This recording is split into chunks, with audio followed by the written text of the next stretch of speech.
coal, and we are also a coal producer. But if we do not address this, we cannot get more renewable energy into the grid system, because this is the bottleneck so far. So we have to work very hard actually to piloting one project this year to showcase to the world that we can do something for early retirement for coal, and it could be replicable to other countries as well. The last point that I would like to share is, as a DFI, we not only responsible for providing financing, but also more important aspect is on knowledge. So that's why last year we established SMI Institute. This is an institute to actually provide knowledge to local government, to our clients in the form of research, capacity building, and as well as the other activity related to the increasing awareness of ecosystem enabler, I would say, because if we are talking about financing, it's not only talking about structures, but how you can prepare the project better, and how we can have a policy better to make sure that the infrastructure financing can happen at the later stage. So this is our responsibility, and we work together with our partners as well to provide knowledge, not only providing support for financing. I think I will end my presentation there. Please feel free to ask me a question. Thank you very much for your attention. Thank you so much, Mr. Alpha. Next, we have Mr. Uttam Chandani.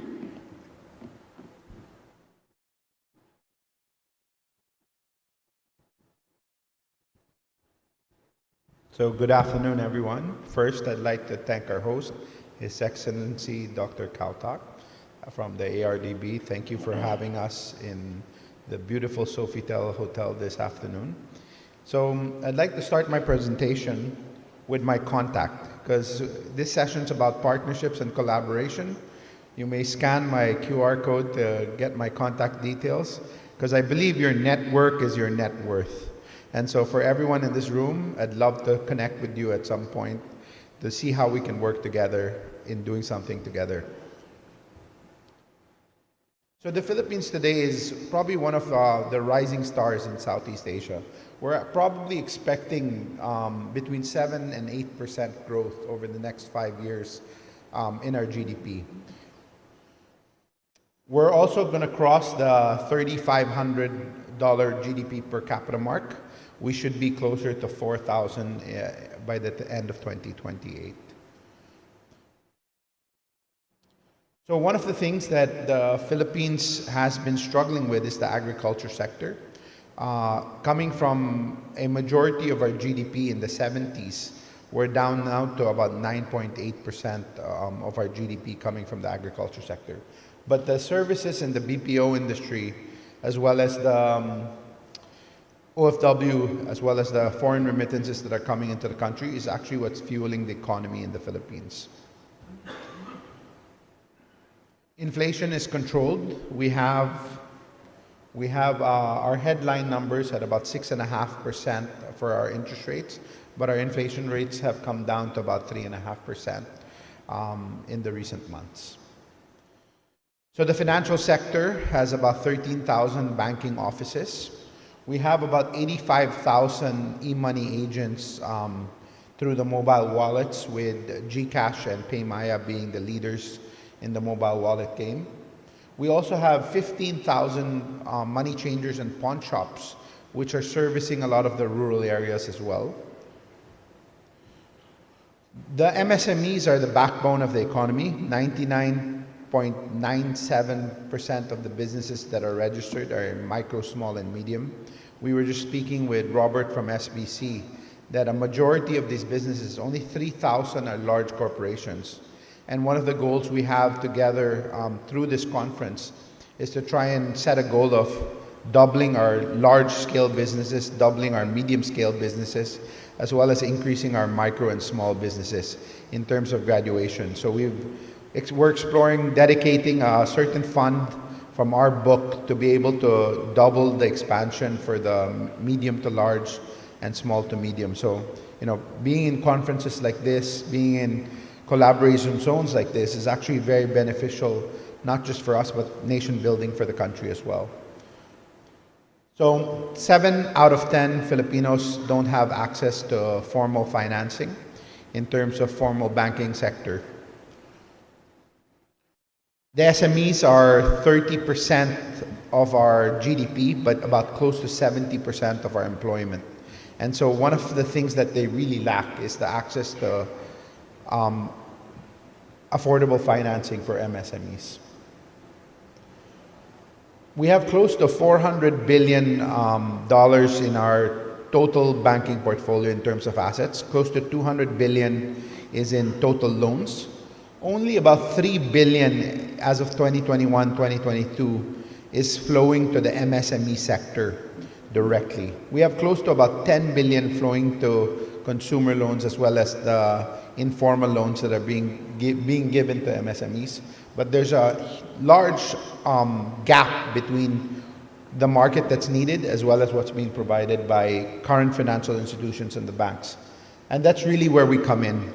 90% of these loans are in Metro Manila and the Calabarzon region. Less than 10% of these loans are outside of Metro Manila.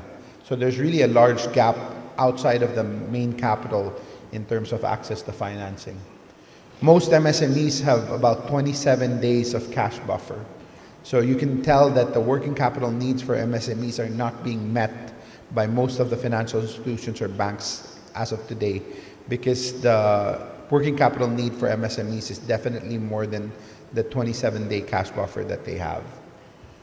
So Esquire, we're one of the top 5 financing institutions. We have a partnership with IFC. We are working with IFC on our credit algorithms. We're the first non-bank accredited by Phil Guarantee, who's also a member of the ADFIAP, to be able to provide credit guarantees for MSMEs. 37% of our loan book is in Metro Manila. Close to 63% of our loan book is actually outside the capital region. We had a 100 branch model when we started this business. We're down to 3 branches and still growing very quickly. We're doing this completely digitally.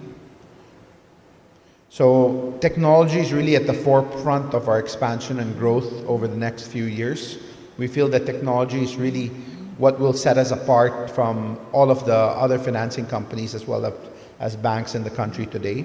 So our current application process is generated online. We work with vendors in India, which we've been introduced through the ADFIAP network, to be able to process our application, do the OCR on our bank statements. Using of smart logistics, we look at not just 5 C's of credit, but 6 C's of credit. Also, during the pandemic, we were able to do our complete credit processing from our work from home arrangement. So everyone's familiar with the 5 C's: character, capacity, capital, condition, collateral. We added COVID and how businesses were able to transform themselves after the pandemic. What is their technology strategy? How are they planning to actually grow their businesses post the pandemic? So we've done about $3 billion in releases in the last decade. Year on year, we're up about 16% in equity, 20% in terms of number of headcount, and our new clients are up 66% in 2023, close to 100% in 2022. Again, technology is the forefront of our expansion, so we work with multiple systems in our technology infrastructure. If anyone would like, we're an open book, open finance arrangement. We can share our technology partnerships with any organization that would like to explore our technology partnerships. Also, our funding comes from ADFIAP members, so Land Bank, who's in this room today, is one of our funders as well as the consortium of local banks and the World Bank, the IFC as well. So we're really positioned in the the small to medium space. So we start where the consumer lenders and the microfinance lenders stop. Our sweet spot is really between the $20,000 to $2 million mark. This is the credit guarantee partnership we signed last year for $20 million for MSMEs to be able to access credit guarantees. We also had a great collaboration for women in finance with the IFC. So we launched the first Women in Finance Fund for MSMEs in the Philippines with the World Bank. We also launched the first financial center dedicated to MSMEs. We launched the SME Financial Hub, which has actually been inaugurated last October of 2023. We're formally launching the SME Financial Hub in June of this year as well. So this is a green building. It's a LEED Platinum, zero carbon footprint, IFC accredited building. So we try to live sustainably in everything we do, even in our own office premises. So that's it. I'd love to answer any of your questions during the panel discussion. Thank you very much. Thank you so much, Mr. Chanjani. Next, we have Mr. Aishamuddin bin Zulkifli.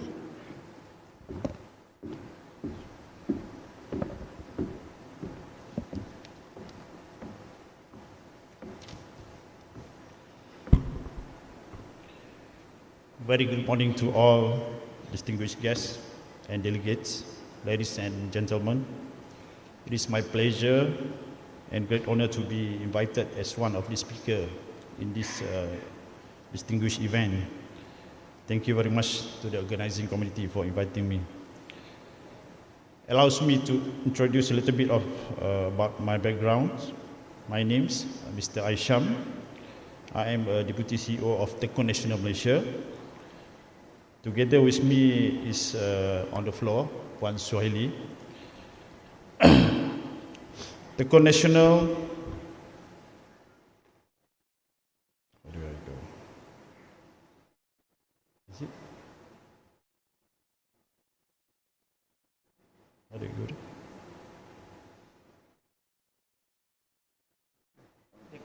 Just move forward. Huh? Okay. Tekun Nasional was established on 1998 as an agency under the purview of Ministry of Entrepreneur and Cooperative Department, Malaysia. We began with the resolution of the Bumiputra Economic Congress in 1994, which was held in the University Science Malaysia USM, Pulau Pinang, to address difficulties for petty traders or small businesses to address microcredits loans to start or expand their businesses. One of the resolutions of the Congress was to provide easy and fast financing for hawkers and petty traders. We are mandated by the Government of Malaysia to provide financing to micro entrepreneurs. From 1999, since our inception, to April 2024, we had cumulatively disbursed a total financing of up to Ringgit Malaysia 10 billion, or in US dollar 2 billion, benefit for more than 800,000 entrepreneurs nationwide. In Malaysia, almost all micro entrepreneurs know Tekun because of our unique approach. First, in terms of financing size, we provide finance up to 100,000 RM, 100,000 per person, or USD 25,000. Second, we do not require any guarantor. There is no collateral on our loan. Third, our finance is simple and easy access. We only require 4 basic requirements. One, of course, the national identity card. Second is the business registration. We require bank account statement, and of course, they should have their business. And the last one, we are highly accessible.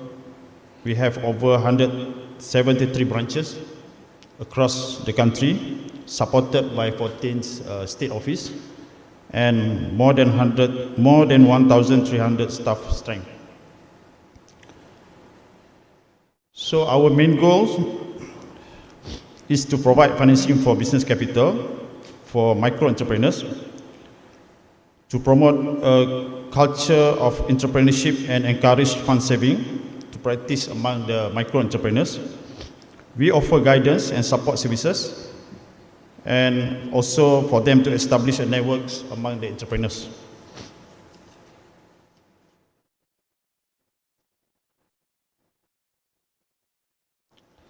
Ladies and gentlemen, there are 4 types of collaborations that I may highlight here. One is market access, which will provide technical assistance to help companies to comply with regulatory requirements, standards and certification necessary for market entry, to support market research, trade mission and participation in international trade fairs and exhibitions, and to identify market opportunities to address trade barriers. Second, training and capacity building, to provide training with essential topics, collaborate with industry experts and practitioners to design and deliver workshops, seminars and online courses covering topics such as business management, marketing, finance and technology.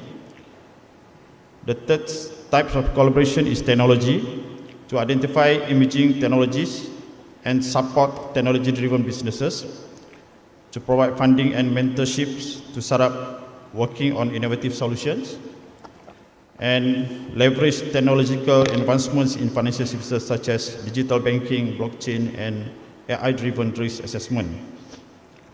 And the last one, we focus on business support, business incubators, consulting firms, and industry experts to provide technical assistance, business advisory services, and capacity building.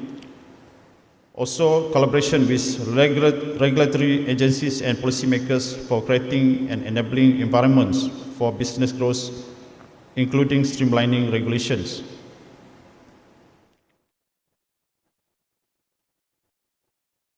Let me share of the current partnerships and collaboration. We partners with many government and agencies from various ministry and state government. Even though we are under Ministry of Entrepreneurs and Cooperative, the short form we call it KUSCOP, we partners with other ministries such as Higher Education Ministry, Sport and Youth, and many others, including all state governments, which would offer us regulatory framework and policy support. We may have access to data and policy expertise, and we have valuable insights into the latest scientific development relevance. We also partners or collaborate with private sectors such as TikTok or Maxis for digitalization or market access. We also partners with finance institutions that can provide funding for scaling up initiative. We have a program specifically for our micro entrepreneurs. We call it Groom Big, where we partners with some of the finance institutions. We have achieved a total of about US dollar 3.7 million, which benefit about more than 120 persons or entrepreneurs. We also partners or collaborate with NGOs such as business chambers, hawkers and petty traders association, that they will represent the community interest and advocacy, and as well as create a business network.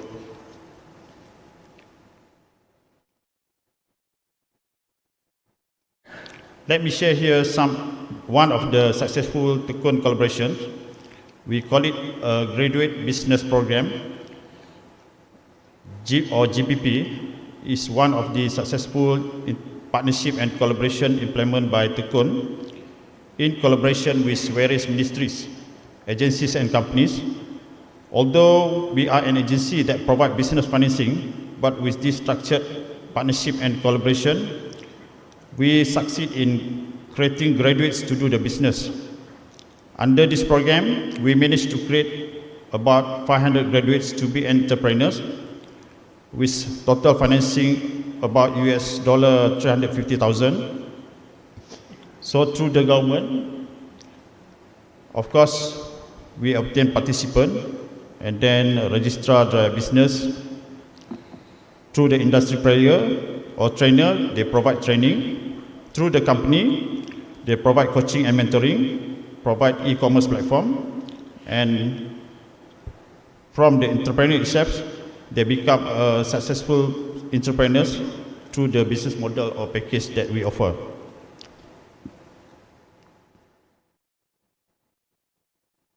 Right? Here, I just like to highlight there are 5 significant elements that I can share in terms of partnership and collaborating here. One element is pooling resources. The second is knowledge sharing, scaling successful initiative. The fourth is addressing climate change challenges.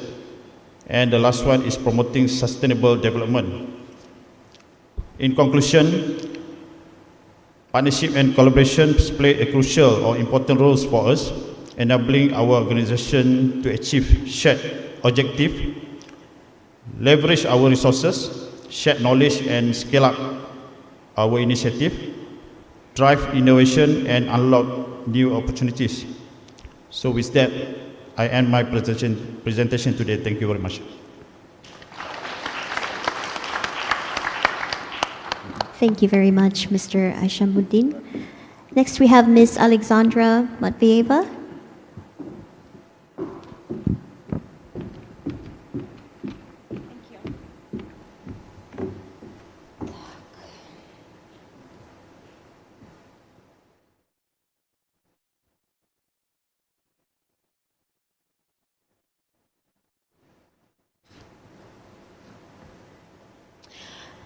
Dear ladies and gentlemen, dear colleagues and partners, it's an honor for me to be here today and be a guest for this important session for collaboration and for cooperation between financial institutions and multilateral development banks. So International Bank for Economic Cooperation, the cooperation is already in the name of the bank, and we are here to find the ways of mutual cooperation with development banks.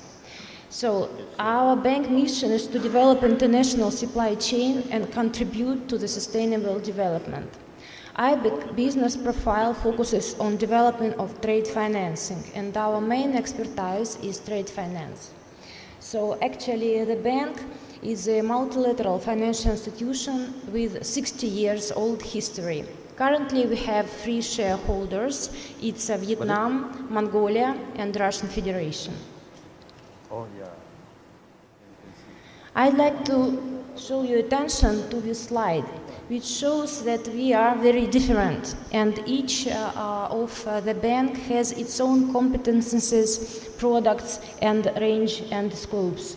So here you can see that International Bank for Economic Cooperation has a full range of products. Our main focus again is trade finance, but we can be a complementary bank and partner for big investment projects, and we can add our services and tools in order to reach our mutual goals. As an example of the transactions for the sustainable development, I would give you a couple of examples which we did, for example, in Mongolia.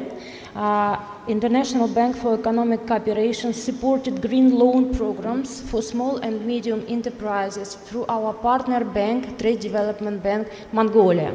Another example is support of transport and logistic infrastructure. So we also support delivery of electric cars from Korea to Mongolia through financing through Transbank Mongolia. In Vietnam, we financed development of the logistic construction and development center in Hanoi. And we actively support and develop the medical delivery and pharma sector for delivery of goods in Russian Federation and in other member states of IBEC. So here you can see our proposal for cooperation with different development banks by means of co-financing, syndications, trade financing of the full supply chain. Thank you very much.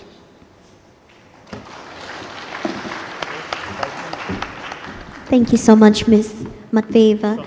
Mr. Sergey Stochak?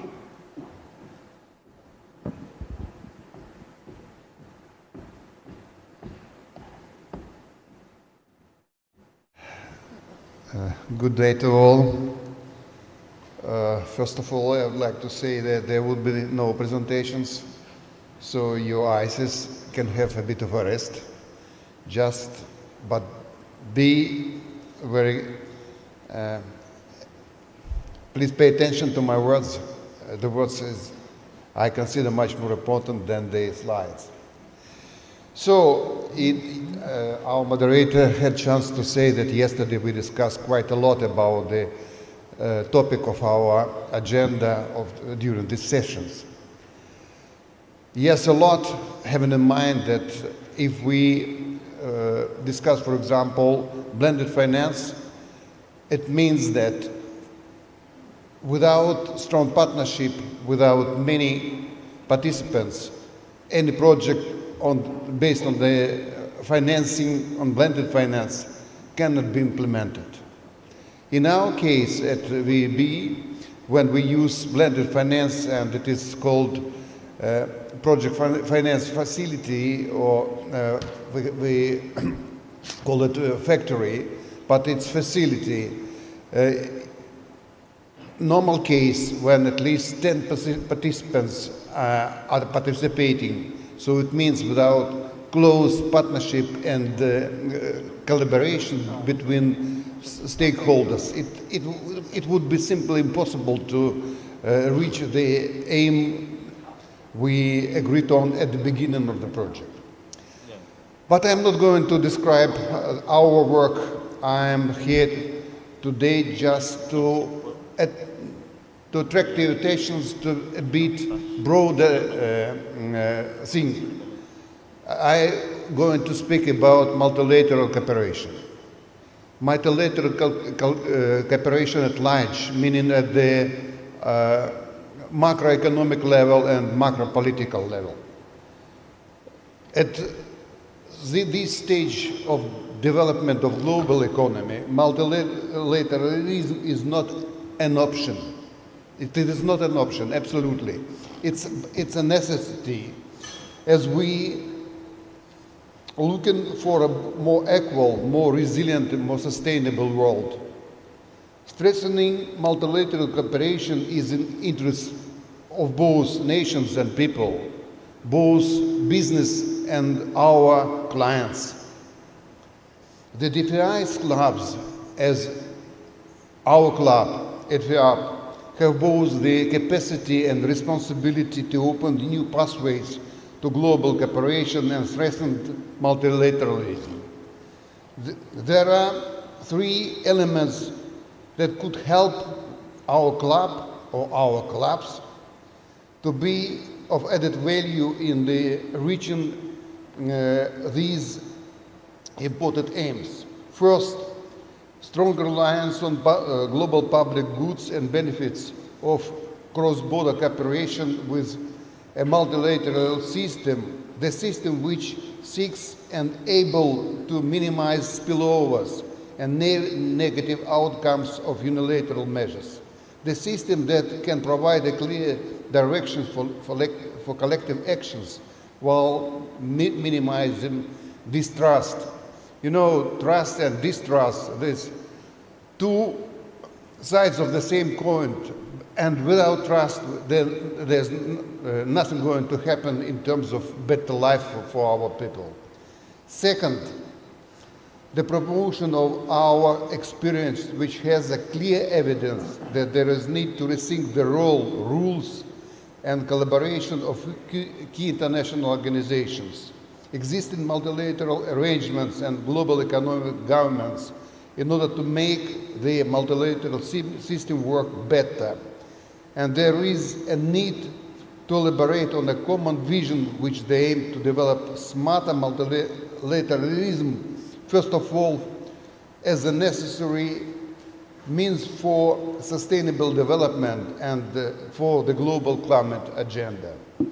And the second, utilization of our association influence or our club influence in promoting the idea and the role of multiple stakeholders, states and non-states alike, to tackle increasingly connected global challenges, calls for a more inclusive participations in decision-making process from those who are not underrepresented now in the global level, at the global level.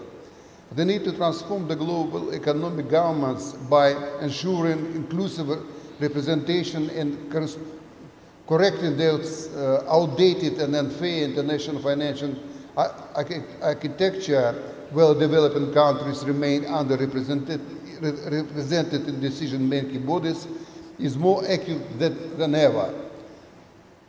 Believe me, it is not my conclusion. It's the conclusion done by the OECD and United Nations Development Program in their recent report devoted to the outcomes of activities in light 20 years by G20.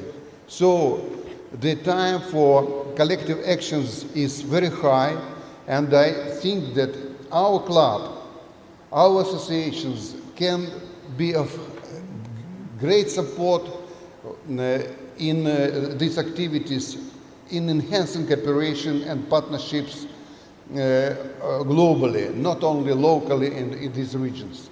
In conclusion, I'd like to attract your attention to more pragmatic issues.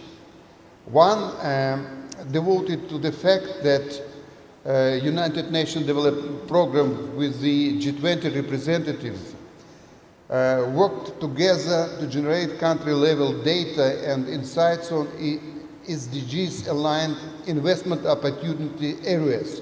I would like to repeat, investment opportunities areas. It's something new in decision-making process. There is SDG investor maps in 20 development countries, identified nearly 350 of such IOAs, specific subsectors and business models, which are both commercially attractive and help translate these SDG needs into investment opportunities. I believe that we as DFIs need to look at these IOAs having in mind our experience and knowledge, especially in terms of financing development processes. And to conclude, another very big issue worth to discuss and worth to interfere with all our possible influence and forces. This is the field of interbank correspondent accounts. There's a strong tendency, which started after the global financial crisis, to decrease banking correspondent accounts set. It's a big issue, and I know from the report from Financial Stability Board that the banks of this region, East Asia, South Asia, economies and their credit institutions suffered a lot in terms of the fact that bigger banks in developed economies start closing the correspondent accounts of local institutions. There are a lot of reasons why it is happening. I am not going to repeat them, but believe me, there are quite a lot, and they not always political one. In many cases, they are based on purely commercial basis judgments. But without comprehensive, reliable network of correspondent banking accounts is rather problematic, if possible, to have multilateral finance cooperations and partnerships in the context what we are discussing here. It simply wouldn't work. Without bank correspondent accounts, we cannot transfer money and we cannot reach our sustainable development goals and fulfill our commitments in terms of global climate agenda. Thank you for your attention. Thank you very much, Mr. Storchak. And finally, Mr. Mariko.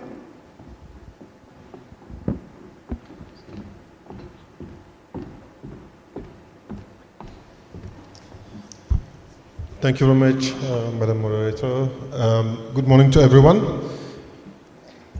I think we all agree here, partnership is really useful, and this is partnership actually what we are doing here.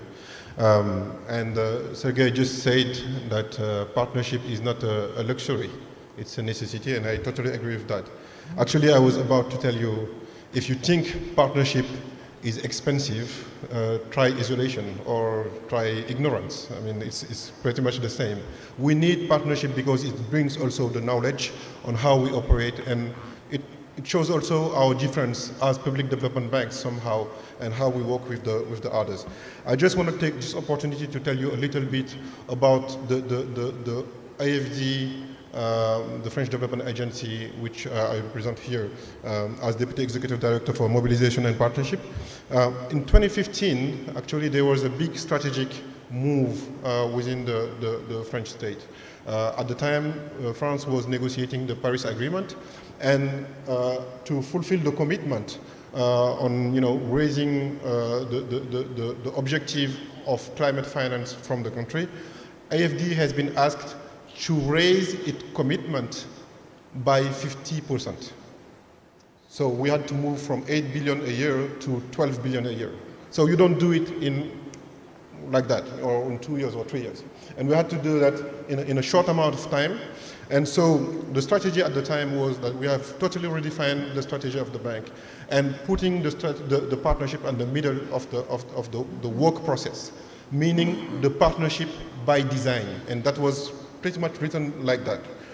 What does it mean, partnership by design? It has to be typically a strong management decision, explaining to all the people in the bank that doing a project with a partner is better than a project alone. It was the way to also assess the project decision. It has to be at least to try to have a partner.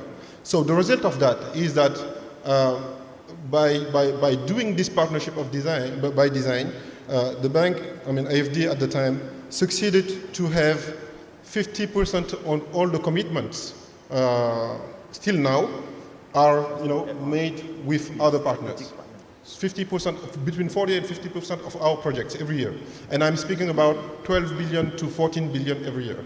So 50% of the projects that we do, between 40 and 50%, we do it with other partners. The second result we have noticed is that by fixing the partnership by design, it brought the cooperation, the co-financing with the World Bank, for instance, to 30 billion in 5 years. Co-financing between AFD and World Bank reached 40 billion portfolio, 30 billion portfolio in 5 years. So that's also typically, the fact that you put it in the process and you make it in your process decision. If I give you just some comparison, if you look at the World Bank, in the 90s, 1933 exactly, 1993, the co-financing within the World Bank annual commitment was by 50%. In the 2020s, like right now, it's dropped at 7%. It means that at some point the World Bank, at the time throughout the 30 years, had closed itself. At some point that when the bank was growing, and that is a natural reflex. If you don't put a management priority as co-financing with others, us as operators within the bank, it's good to have one project and do it yourself somehow. But if you forget to just put the priority of the partnership, the bank closes itself and you lose this priority, you lose this experience. So when all the shareholders, all our countries actually, are shareholders to the World Bank. I mean, all our countries were asking to the World Bank to raise their capacities of co-financing. So they had to turn to the partners they are working. So even asking AFD, how do we succeed to have this 30%, 40% or 50% of co-financing? That means that we still have to work among public development banks to cooperate, but not only among public development banks. Somehow working with other stakeholders, like local authorities, NGOs. I mean, many of you have said it. It's not just partnership per se, or just partnership for the sake of partnership. It's somehow also a way to bring others to the SDGs, to bring others to the priorities we are financing in developing areas, or the priorities we are financing at a national ground. So this is something we were experiencing for a long time in Europe. First of all, it was at the beginning of the year 2000 with the Mutual Reliance Initiative between some European DFIs. It moved as also another process with now what we call the GFIC, the Joint European Financial Institution Institution Cooperation. And that's also something we see, it's making us to just move faster. As we are saying, the scale of the project and the scale of the financing is really useful to go fast. So how do you go fast? Is that you know that you have a partner on which you can rely on. You have mutual procedures. So the mutual procedures is that it doesn't come just in one day. You have to work in the long term. So partnership is also an investment where you can, at some point, gain efficiency by the time, because you can go on big projects without even putting an investment with your own team to assess the projects. Another partner will do it, and you will co-finance. So working among public development banks is also what AdFIAP is doing. I mean, this is a greater example of partnership we can have. Sharing the knowledge, bringing national perspective on how we do business, what are our business models, how do we share on these tools, etc., etc. So some examples also I can share with you. There is this club of public development banks, called IDFC, the International Development Finance Corporation. PTCMI is a member of this, but also you have BNDES from Brazil, DBSA from South Africa. You have some banks from Morocco, JICA. You have CDB from China. You have also AFD and KfW, etc., etc. So those banks has worked a lot 15 years ago to have a mutual taxonomy on how to assess their climate finance. It's called the Green Climate, what's the name again? Green Finance Mapping, actually. The Green Finance Mapping, it helps those banks to share the same process and the same way to declare their climate finance with also the multilateral development banks. And it shows that, jointly, when they put their effort together, this club of 26 banks, they would, declare in 2022 288 billion of climate finance. It's 5 times more than what the MDBs are doing. And that's also where the national development banks collaborating can bring big success. That's also what we are, trying to do within the Financial Common movement. And now I'm taking my hat as Secretary General of Financial Common. And just the fact that everything we are discussing here is just a way to go bigger, bolder, and better together. So my final words are that partnership, and tell it to your people in the banks, because partnership is fun at some point. Because somehow, even yesterday we have all this discussion. This is all about also how to foster partnership. But partnership is also more efficiency. It gives you the capacity to do, as I was saying, faster, bigger, with others. But partnership, at the end, is human experience, and how you go through this process, even seconding people between two banks, or just having this knowledge sharing, these working groups, and building friendship. And as, I'm doing it, for many years now, and you too, we never disagree as development banks among ourselves, because we have the same target. If we see that as a group of also friends, mind-like people, I think partnership has beautiful days to come. Thank you very much. Thank you so much, Mr. Mariko. Colleagues, I'm very cognizant of time, and I certainly don't want to stand in the way of hungry stomachs and lunch. But I'd like to open it up to the floor if any delegates have specific questions for any of our panelists, or just a general question you'd like to throw out that they may be able to address given their experience in the topic. Any questions at all? I want to make sure I'm not seeing any hands up. Okay. Well, perhaps just a couple of questions before we end the session. We've certainly heard about some of the positive outcomes that have arisen out of successful partnerships and effective collaborations. Perhaps if maybe in one or two sentences, if possible, can you speak to some of the challenges that you or your organization have faced when engaging or attempting to engage in partnerships for sustainable finance, and how you've overcome or how you plan to overcome these challenges? So if we can start with Mr. Aufa. Yes, thank you. I think this is a very relevant question regarding the partnership. The challenge at the moment that we face is to talk with the different partners to have a common language, because I can give you an examples. We work together with one of the philanthropists that would like to provide grant for mangrove restoration. But for us as a DFI, we say to them that we are providing of loan facility to local government, for example.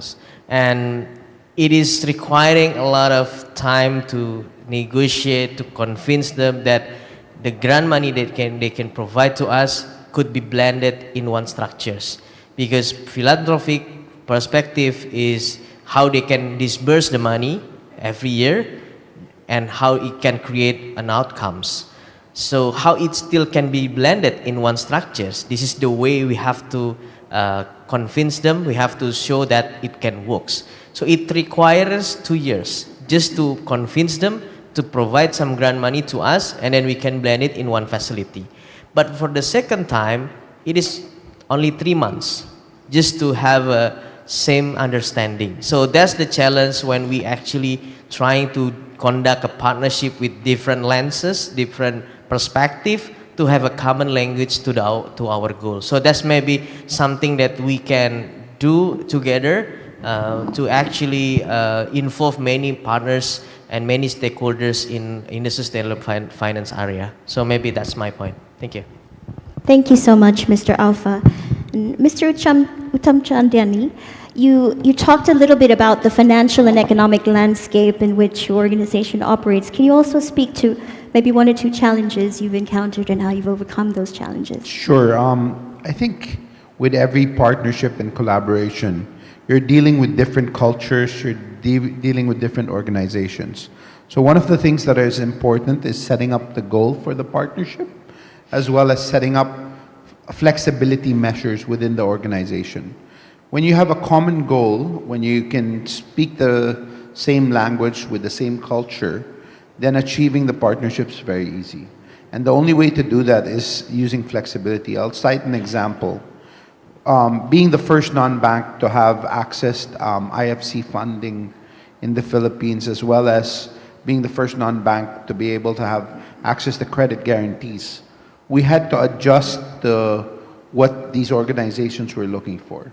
We had to be flexible in terms of what we needed to report, as well as be able to provide to these organizations to make this partnership work. And I believe paving the way for other organizations with these organizations is important for every business to do. And so being flexible, I think, is probably the most important angle to making a partnership or collaboration work with another organization. Thank you so much. Mr.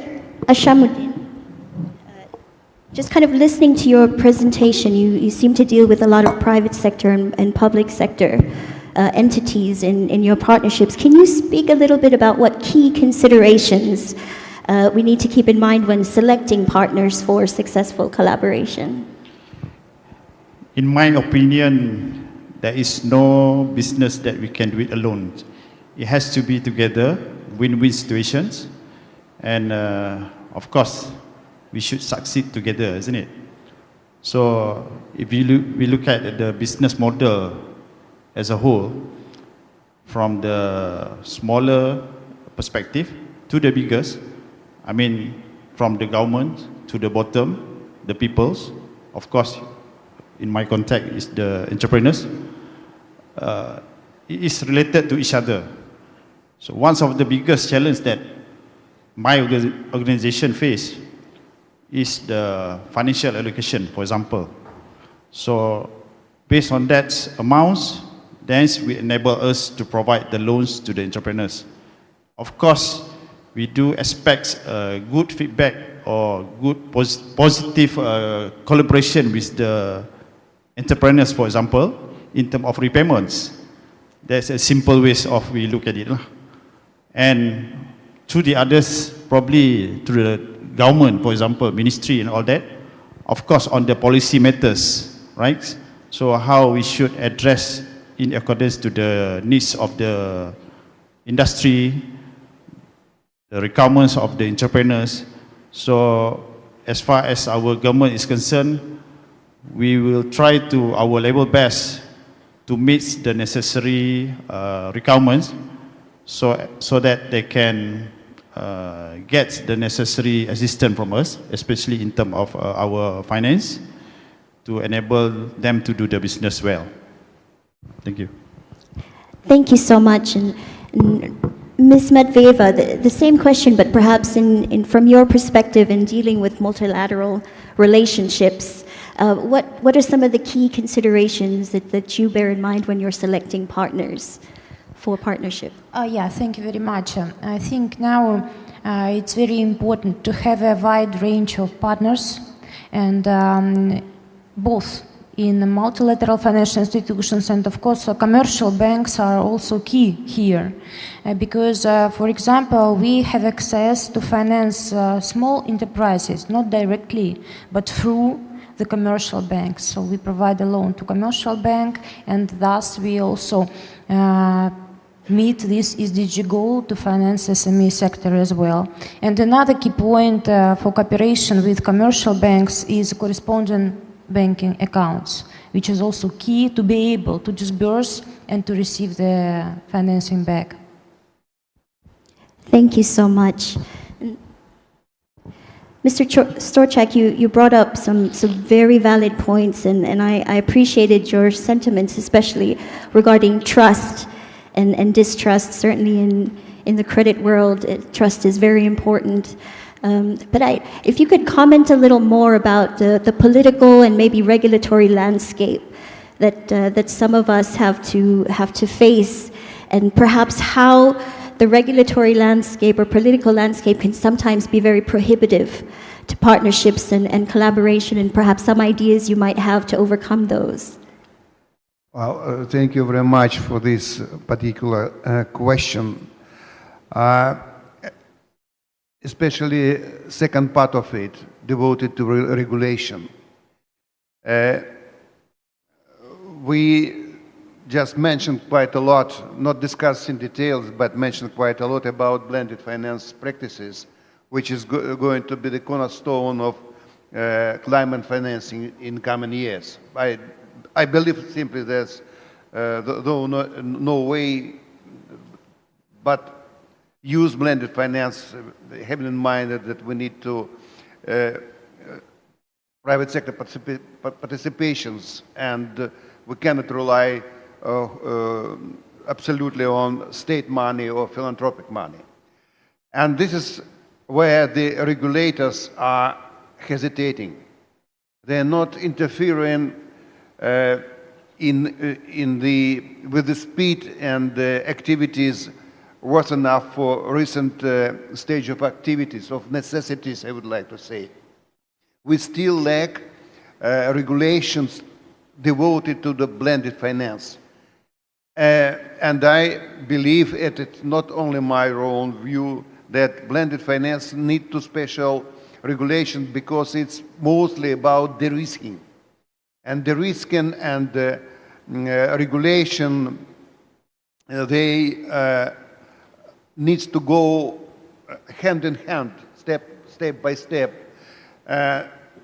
Unfortunately, there's no sign that regulators at large, at global level, even so they set up a special network for green global finance system. You know this network. They are already 2 years old, but no good news that there's really big job in setting up new rules and regulations devoted to the blended finance at large scale, at global level. Because, well, we all understand that most of developing economies wouldn't survive without money coming from the developed nations for climate projects. It's a must to have special regulations for blended finance. I don't know whether colleague will agree with me or not. We will discuss it in Brazil. It looks like in a couple of days, but it's really big issue. And I don't understand for what reasons the regulators are hesitating in interference in this field. So thank you very much for this question. Thank you so much, Mr. Storchak. Mr. Murkio, kind of really quickly before we wrap things up, the same question, because I noticed in your slide yesterday, you listed a lot of regional entities or regional associations. How is different political and regulatory landscapes impacting the way many multilateral partners come together and are able to collaborate? Oh, that's an excellent question. That's yesterday, just for your information, IMF board have validated the SDR channeling to MDBs, right? And African Development Bank and Inter-American Development Bank has, now certification that they can use SDRs. This is a 4 years battle. Explaining this, etc., etc. And if those two banks work just alone, each of them, probably they wouldn't succeed. At some point, it raised where they sum up with others, even national development banks, even regional associations, help of DFIs, ADFIAP, ADFI in Africa, etc., etc. Explaining that this is useful for development institutions where we can leverage concessional money through the multilateral development banks, and those multilateral development banks has to work as a system with the regional ecosystem of DFIs and make those resources accessible at the national level, right? So that's where convincing the regulatory level to at least try innovation, right? But you cannot do it alone. You have to also bring some firepower, which is as combined balance sheet. If we look at each of us, some may say we do millions in our country, others say we do billions in our country. Probably one may say we do trillions in our country, but very few can do that, right? So if we combine all our balance sheets, it's 2.5 trillion of annual commitment. I'm not saying pledges, annual commitment that the public development banks and the DFI ecosystem is bringing every year in the system. Explaining this is to explain that we have 10 to 15% of the global investment in the world that is partly in this room, and partly in Africa, partly in Latin America. And explaining this as one group can change the discussion we have with the regulatory system. I'm not saying that they will do, but they would at least see us in another way than just having one bank discussing with its central bank in its country. Discussion can be short at the time. But let me stop this. We can continue this later. Thank you. Ladies and gentlemen, please help me thank all of our esteemed panelists. Thank you all so very much, and that concludes this session. Ladies and gentlemen, please give a big round of applause to our first session of today. Thank you so much to our moderator. And now it is the time for the certificate handover. So may I please invite Mr. Taimang Jansen, ADFIAP board member and chairman, of Development Bank of Samoa to be on stage to do the honor of handing over our appreciation certificate to the panelists and the moderator for the first session of today. Please welcome, sir.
Excellencies, ladies and gentlemen, our Session 5 moderator and panelists.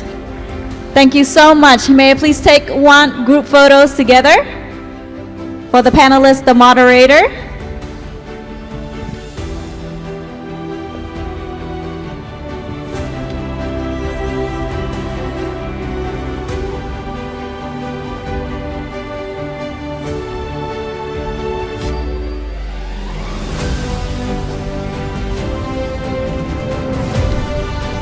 Ladies and gentlemen, we have successfully concluded our Session 5 of Day 2. Now, I would like to invite all of our guests here to enjoy delicious spreads of international cuisine at our networking lunch at the ballroom, like yesterday behind you. And feel free to continue your conversation and forge meaningful connections. We will see you back at 1:30 sharp back in this ballroom. Please enjoy your lunch. Thank you. Thank you to the moderator and also thank you to the panelists. You can take your break.